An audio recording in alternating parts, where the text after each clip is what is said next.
आज तो फ्राइडे है। ये कॉर्पोरेट कल्चर में फंस गए। और हर्षदा बताएंगी सारे इंपॉर्टेंट स्टॉक्स न्यूज। अच्छा, कल सुबह बात हो रही थी कि पॉज नहीं, कट।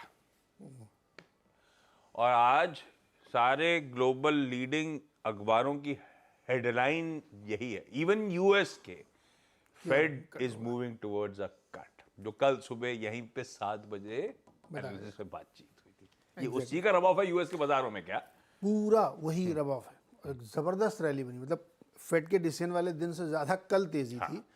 2.25% रसल इंडेक्स चला है, सबसे ज्यादा। छोटे मजे हमेशा ऐसा ही होता है कि जब रैली बनती है तो मिड कैप स्मॉल कैप में तेज रैली है, लेकिन मेन इंडाइसेस देखिए 200 डीएमए के ऊपर चला गया एसएनपी, और एक स्ट्रॉन्ग रैली, कहीं कोई कंपनी।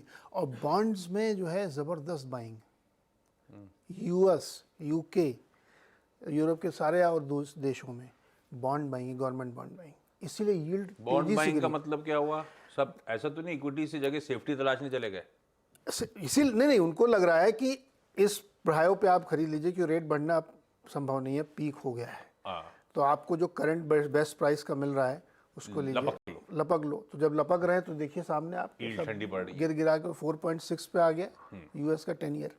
तो ये दिखाता है कि कल हम लोग जो चर्चा कर रहे थे कि वहाँ पे तमाम एक्सपर्ट और ट्रेडर ने मान लिया है कि रेट पीक हो गए हैं। 12-13 दिसंबर की बैठक में अब कुछ नहीं होगा, और इसी को कंटिन्यू करेगा, और आगे जाके अब एक कट की संभावना बनेगी।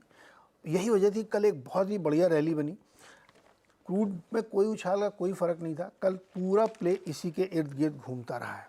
बैंक ऑफ इंग्लैंड ने भी पॉज ले लिया है, उसने भी कोई नहीं बढ़ाया। यूरोप के अलग अलग देशों ने भी यही चीज़ अपना ली है।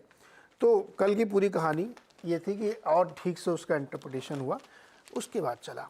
अब मन में एक सवाल आ रहा है कि इतनी बड़ी तेज़ी तो अभी इस समय फ्यूचर्स क्यों डाउन है? एप्पल का रिजल्ट आया है तो नतीजों पे भी ध्यान देना चाहिए। नहीं, उनका वित्तीय वर्ष चलता ही है, उनका Q4 था ये। तो Q4 तो बहुत अच्छा आया, डबल बीट है, सब जगह अच्छा है। गाइडेंस थोड़ा उन्होंने घटा दी Q1 की, मतलब जो अब क्वार्टर चल रहा है दिसंबर वाला, इसकी गाइडेंस थोड़ी उन्होंने घटाई की रही है। और ये एक बात आपने देखी होगी, सही है, कि एप्पल के फ़ोन की चीन में बिक्री घटी है। ये आईफोन 15 का ट्रैक्शन ऐसा आया नहीं, मुझे लग रहा है। अभी मुझे ऐसा लगता है अगर आप लॉन्ग टर्म देखेंगे ना तो एप्पल का शीन घट रहा है। और एक तो ये अभी जो एक कांड हुआ है इसके बाद से जो सिक्योरिटी की लोग बहुत बात करते थे कि बहुत सिक्योर है, आयरन डोम है, वो भी टूट गया है। वैसे भी अगर आप लॉन्ग टर्म देखेंगे तो एप्पल की बिक्री धीरे आयरन धीरे डोम दोनों जगह टूट गए, दोनों जगह टूट गए। तो एप्पल ने इसलिए गिरा, गाइडेंस भी उन्होंने कम दिया है।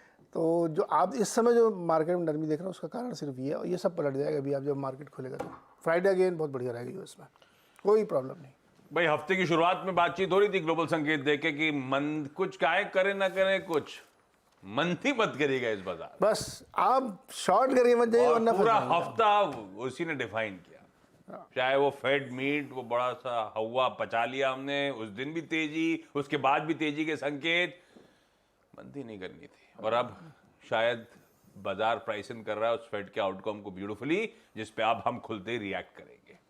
खैर, वीरू से जान लिया जाए फिर आज निफ्टी बैंक का अप्रोच क्या रहेगा।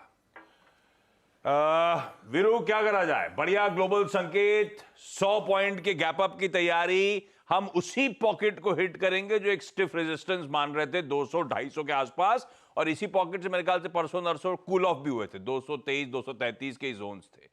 शायद गैप अप 100 पॉइंट का आया तो उसी पॉकेट को हिट करने जा रहे हैं। क्या करूं फिर?